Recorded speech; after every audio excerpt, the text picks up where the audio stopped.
Alam mo, kapag may bumabagsak na malaking gusali, madalas nating hinahanap sa balita kung may lumindol ba o kaya naman baka may malakas na pagsabog. O nga, parang laging naghahanap ng malaki at dramatikong dahilan yung mga tao. Tama. Pero kung tatanungin mo ang mga inhinyero, ang pinakamapanganib na banta sa isang matibay na pundasyon ay hindi isang biglaang pagyanig.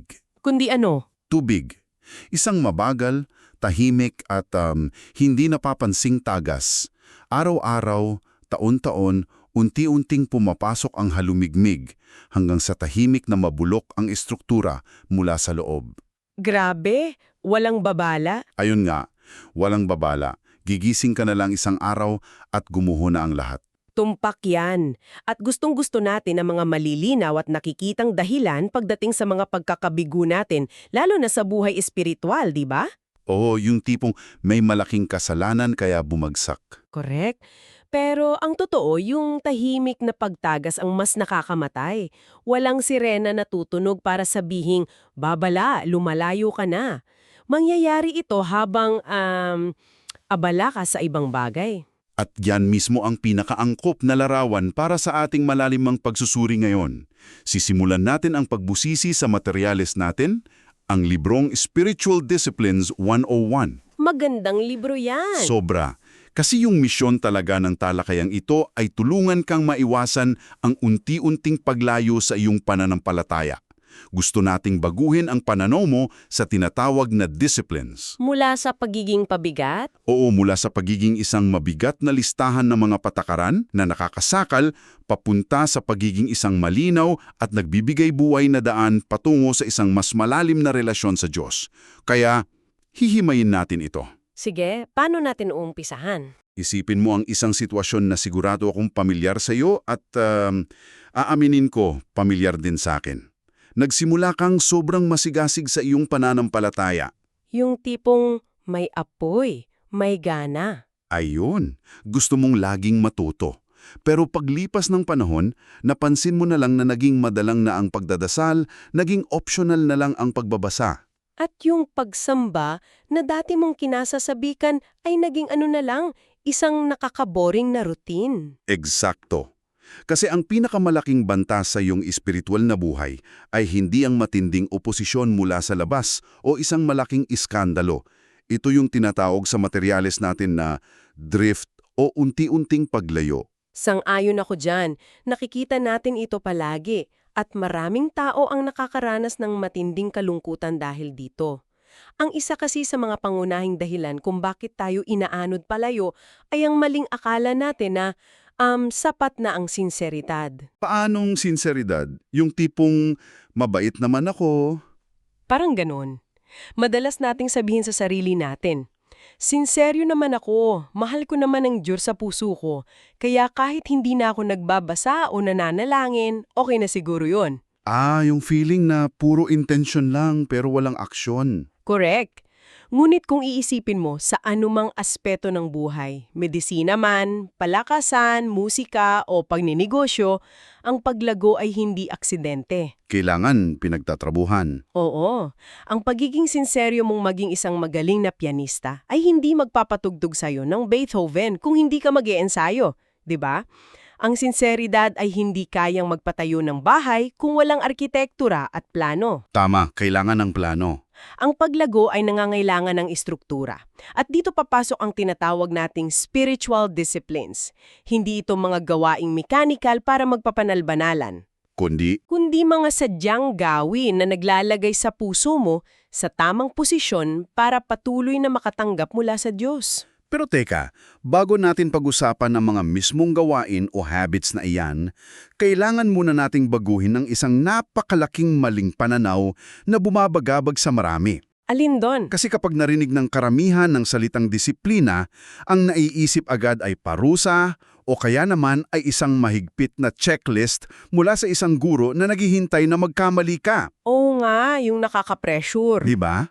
Kaya ang malaking tanong sa materialis natin ngayon, ang disiplina ba ay ginagawa natin para patunayan sa Diyos na karapat-dapat tayo sa pagmamahal niya? Iyan ang mismong sentro ng problema. kailangan nating makita ang matinding pagkakaiba ng dalawang konsepto na madalas nating napagpapadit. Bale ang legalism o legalismo at ang formation o formasyon. Napakalayo ng agwat ng dalawang ito, tama? Sobra. Sinasabi ng legalismo, kung gagawin ko ito, kung magbabasa ako ng Biblia araw-araw ng walang palya, kung magdarasal ako ng mas mahaba kaysa sa katabi ko, tatanggap din ako ng Diyos. At bibigyan kanya ng mga pabor. Eksakto. Ang ganitong uri ng pag-iisip ay nagdudulot lamang ng dalawang mapanirang emosyon. Una, pagkabalisa. Dahil pakiamdam mo, lagi kang kulang. Pangalawa, pagmamalaki. Kapag nagawa mo naman ang checklist mo at tiningnan mo ng mababa ang iba. Parang yung ginawa ng mga pariseo sa Biblia. Ayun, magandang halimbawa yan. Ginawa nila ang lahat ng panlabas na disiplina, pero naging mapagmataas sila. Sa kabilang banda, sinasabi ng formasyon, dahil tinanggap na ako ng Diyos ng buong buo at walang kondisyon, gagawin ko ito para mas makilala ko siya. Ang ganda yan, ang legalismo ay nagbubunga ng pagod at kaba. Samantalang ang formasyon ay nagbubunga ng lapit at intimacy. Tumpa. May isang napakatalas na analogy mula sa teksto natin na naglalarawan yan. Ang mga disiplina ay hindi hagdan o ladders na inaakyat natin para marating ang Diyos o para makuha ng pabor niya. Nakakapagod kasing umakyat ng hagdan. Sobra. Lagi kang natatakot na baka mahulog ka.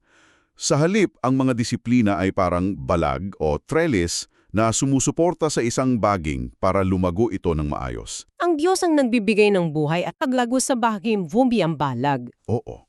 Pero ang balag ang nagbibigay ng estruktura at direksyon para hindi gumapang ang baging sa putik at tuluyang mabulok.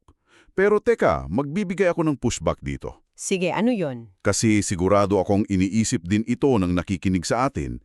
Hindi ba ang disiplina ay nag-aalis ng alayaan natin?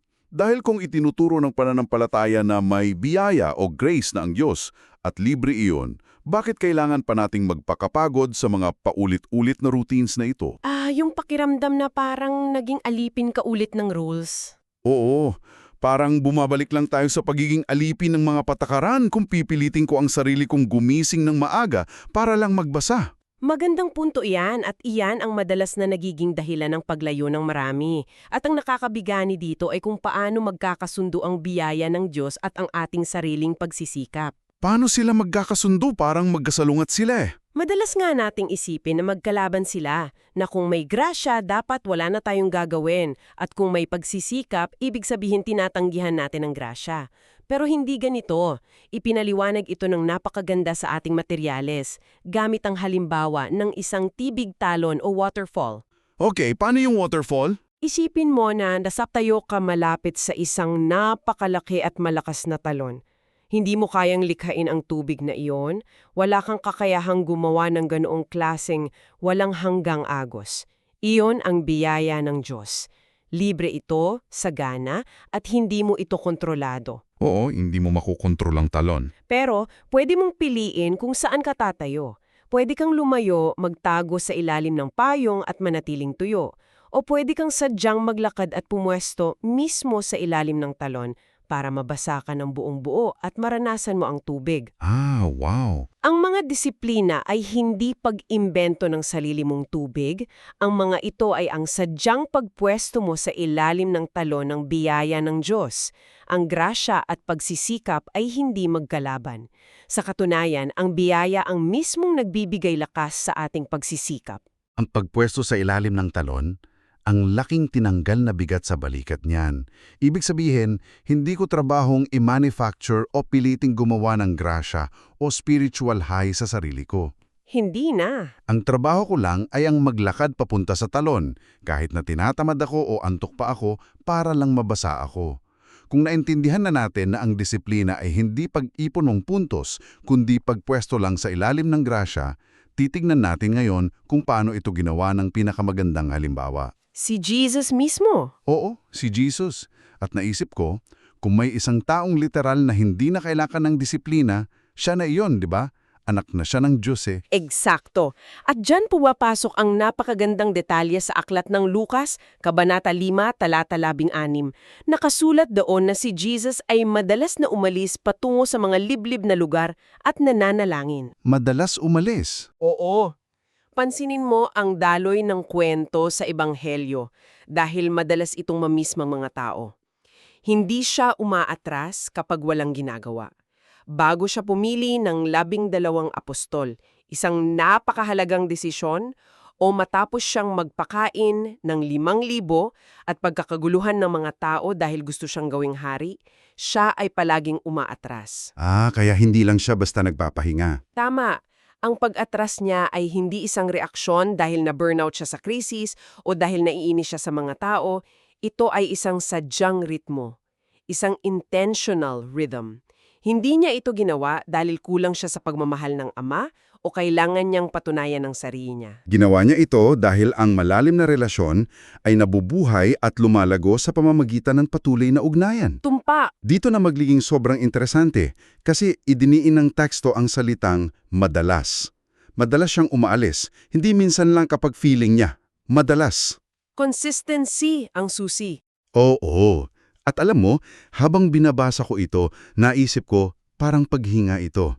Isipin mo, ang pag-inhale ay iyong pag-atras mo para makaugnay sa Diyos sa katahimikan, iyong pakikipag-communion mo sa Kanya. Humihinga ka papasok, kumukuha ka ng lakas.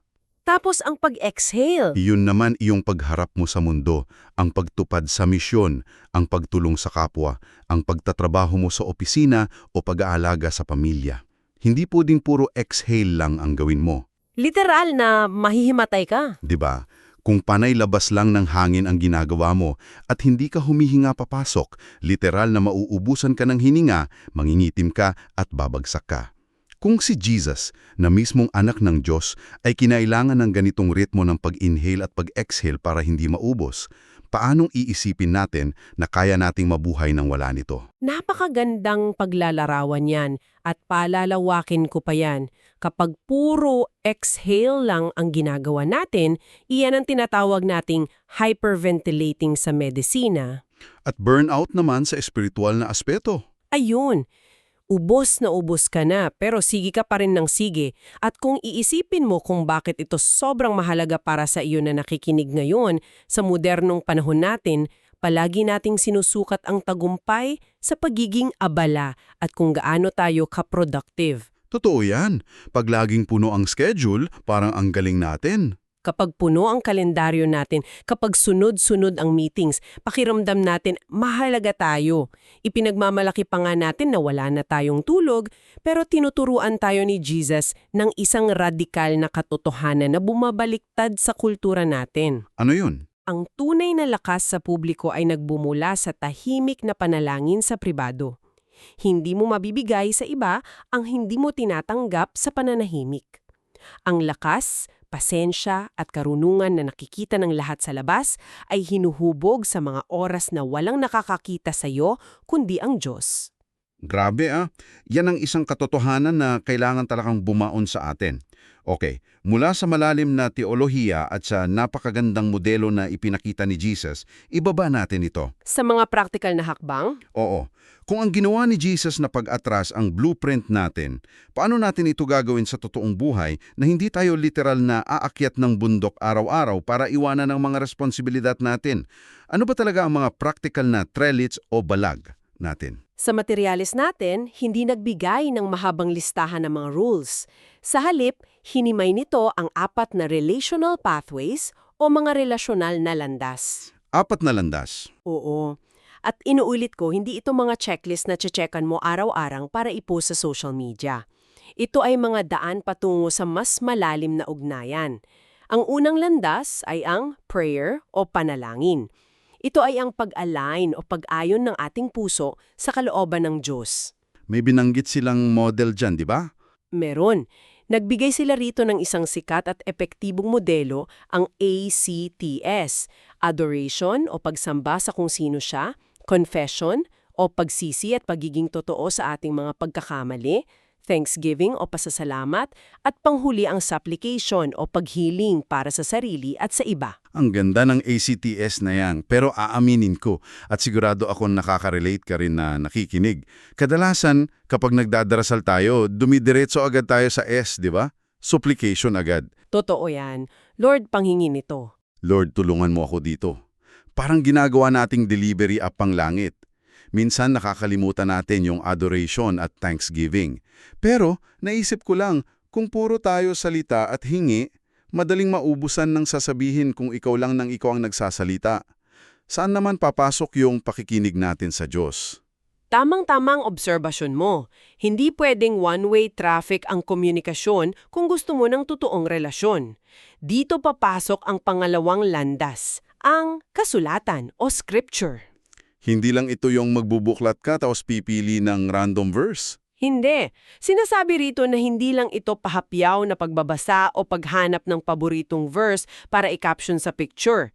Iminungkahi ng materyales ang inductive Bible study.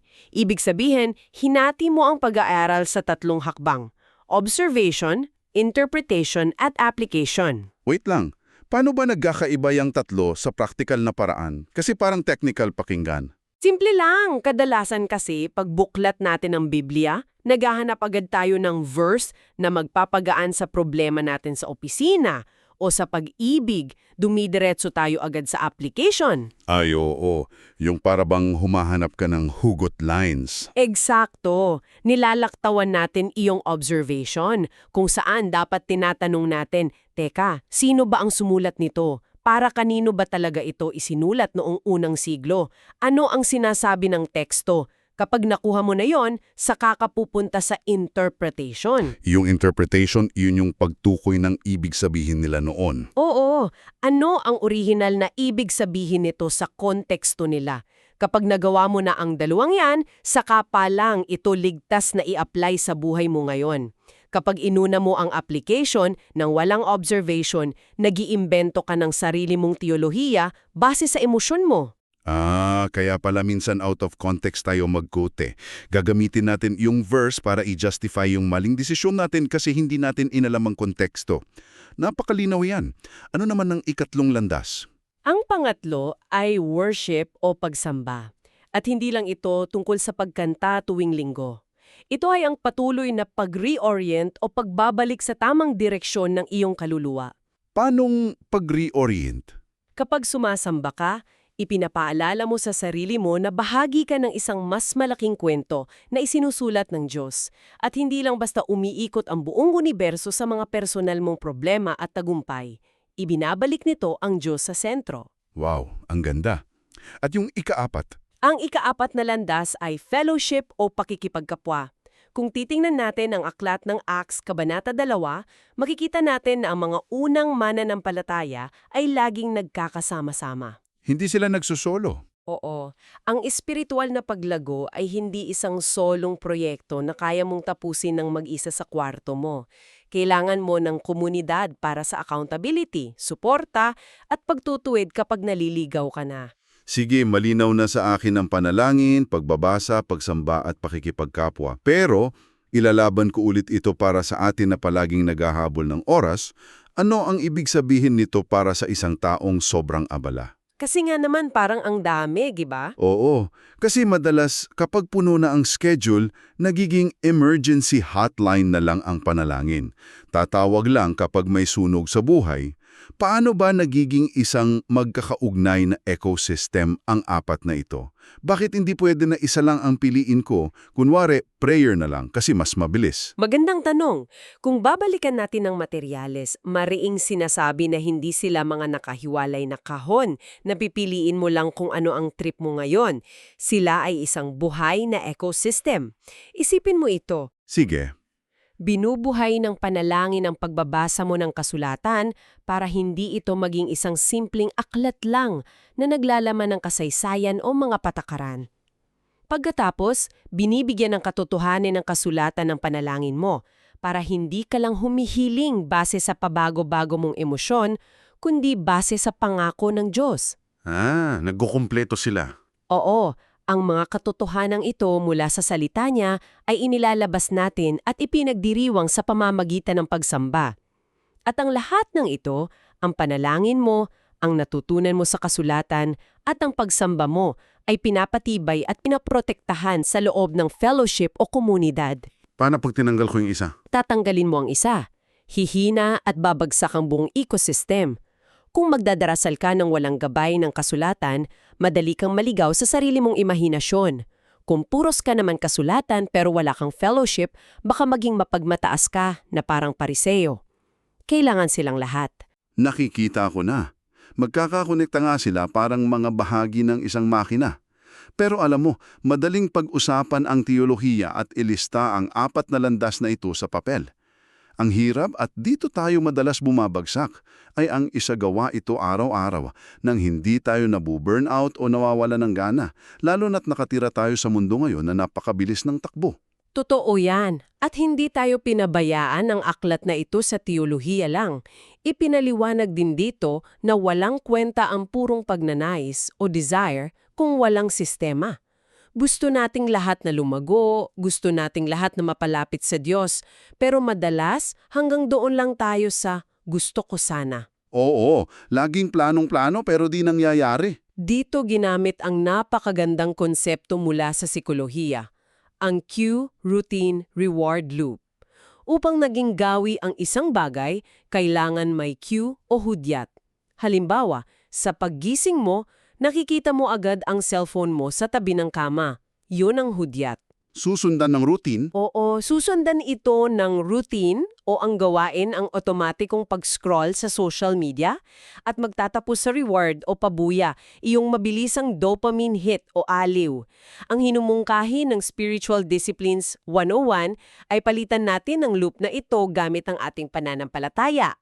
At may ibinigay silang napaka-practical na template dyan. Ang 15-minute daily devotional template. Gandan lang kaikli. 15 minuto.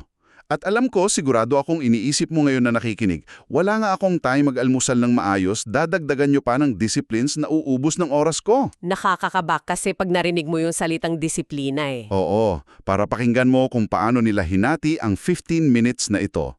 Minuto 1 hanggang 2, para lang sa pananahimik at paghinga, inaalis mo ang ingay sa isip mo. Minuto 3 hanggang 8, pagbabasa ng kasulatan, isang maliit na bahagi lang, hindi isang buong libro. 5 minuto lang yun. 'Di ba? Tapos minuto 9 hanggang 12, doon papasok yung ACTS prayer na nabanggit natin kanina, at minuto 13 hanggang 15 para sa pagninilay at paggawa ng isang konkretong aksyon para sa araw na iyon. Napakasimple. Napakadaling simulan. At para matrack ito, mayroon ding inirerekomendang 30-day discipline tracker bilang paraan para makita ang progress. Eksakto, dahil ang 15 minuto na ginagawa mo ng patuloy araw-araw ay mas may epekto at mas nakakahubog ng pagkatao kesa sa 2 oras na pagbabasa na ginagawa mo lang minsan sa isang buwan kapag nakukonsensya ka na. Ang pagpapatuloy ang susi, hindi ang dami ng oras sa isang upuan. Pero dito ako magbibigay ng malaking pushback at gusto kong himayin natin ito. Nabubuhay tayo sa tinatawag nilang age of distraction. Bawat segundo natin, kinikita yan ng mga kumpanya. Ang atensyon natin ay monetized sa pamamagitan ng social media, ng walang katapusang pagping ng notifications at mga maikling videos. Totoo yan, hindi mo namamalayan 1 oras na pala. Paano natin maiiwasan ang perfectionism sa ganitong kalagayan? Kasi aminin natin, kapag may tracker ka at umabot ka ng day 12 tapos bigla kang nag-miss ng isang araw dahil natulugan mo, feeling natin failure na tayo. Ang bigat sa pakiramdam na makitang naputol ang streak mo. Yung perfectionism na nakakasira ng loob. Oo, at yan ang madalas na nauuwi sa spiritual burnout. Yung tipong, suko na lang ako, nasira ko na yung streak ko, magsisimula na lang ulit ako next year. Paano natin ito lalabanan? Yan marahil ang pinakamahalagang katanungan na dapat nating sagutin. Kung ikokonekta natin ito sa mas malaking larawan, ibig sabihin, sa mismong kalagayan at kinabukasan ng kaluluwa mo, ang tanong ay hindi na kung huhubugin ka ba o hindi. Ang tanong ay, ano ang huhubog sa iyo? Wow! Ang bigat nun. Kung hindi ka gagawa ng sadyang ritmo sa buhay mo tulad ng 15-minute template na yan, ang mga algorithms ng social media ang maghuhubog sa puso at isip mo, imbes na ang kasulatan. Sila ang magdidikta kung ano ang dapat mong ikatakot, kung ano ang dapat mong ikagalit, at kung ano ang basehan ng iyong halaga. Tapos, paano naman dun sa nasirang streak sa tracker? Tunggol naman sa perfectionism at sa bigat ng pagkasira ng streak, itong kailangan mong tandaan. Ang pag-miss ng isang araw ay hindi pagkatalo. Hindi ka ibinagsak sa klase. Tingnan mo ito bilang isang feedback o informasyon. Feedback. Hindi failure. Hindi failure. Ipinapakita lang nito na baka masyadong puno at nakakapagod ang schedule mo kahapon kaya ka nakatulog o may kailangan kang baguhin sa oras mo. Ang perfectionismo ay pumapatay sa saya ng relasyon. Ang biyaya ang nagpapanatili ng disiplina. Ang ganda niyan. Ang biyaya ang nagpapanatili ng disiplina. At ang inirerekomendang solusyon ng mga eksperto dito ay ang tinatawag na environmental design. Huwag mong labanan ng distraction gamit lang ang lakas ng loob mo dahil matatalo ka. I-off ang notifications ng cellphone mo o iwan mo ito sa kabilang kwarto sa loob ng 5 minuto. Kaya pala, dapat pinapadali natin para sa sarili natin. Pumili ka ng isang tahimik na silya na nakalaan lang para doon. Gawin mong napakadali para sa sarili mo ang mag-focus at gawin mong napakahirap ang ma-distract. Napakadindang pakinggan na ang biyaya pala ang nagpapanatili ng disiplina, hindi ang takot na maparusahan. Kapag naiintindihan mong mahal ka na ng Diyos, kahit nag-miss ka ng isang araw, mas magkakaroon ka ng panibagong lakas na bumalik kinabukasan dahil hindi ka niya huhusgahan. Diba? Iba yung motivation pag galing sa pag-ibig, hindi sa takot.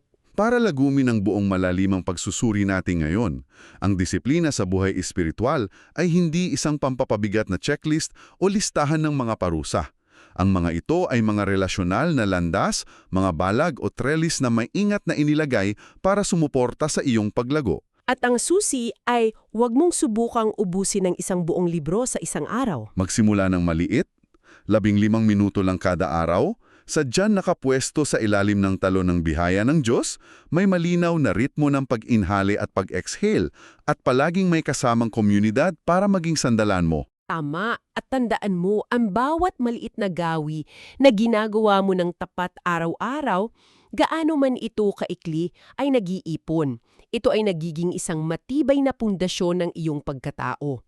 Hindi mo kailangang maging perpekto at hindi mo kailangang maging magaling sa simula.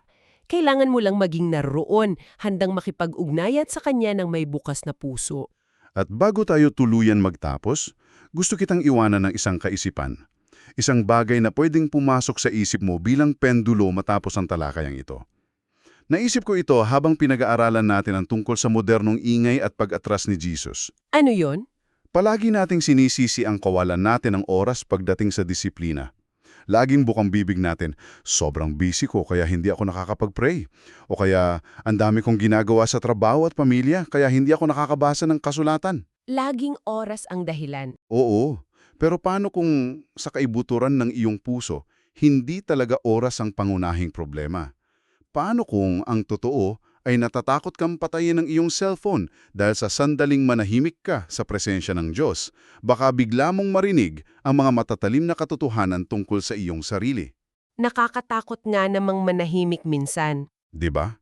Paano kung sa katahimikan na iyon ay lumutang ang mga sakit na hindi mo pa napapahilom, mga maling desisyon na hindi mo maamin-amin sa sarili mo, o mga pagbabagong matagal nang hinihingi sa iyo, pero tinatakasan mo gamit ang pagiging abala? Isang malalim na bagay na maaari mong pagnilayan. Habang nagpapasyak ang simula ng iyong unang 15 minuto bukas, huwag mong hayaan ang tahimik na pagtagas ng tubig ang unti-unting mabulok sa iyong pundasyon.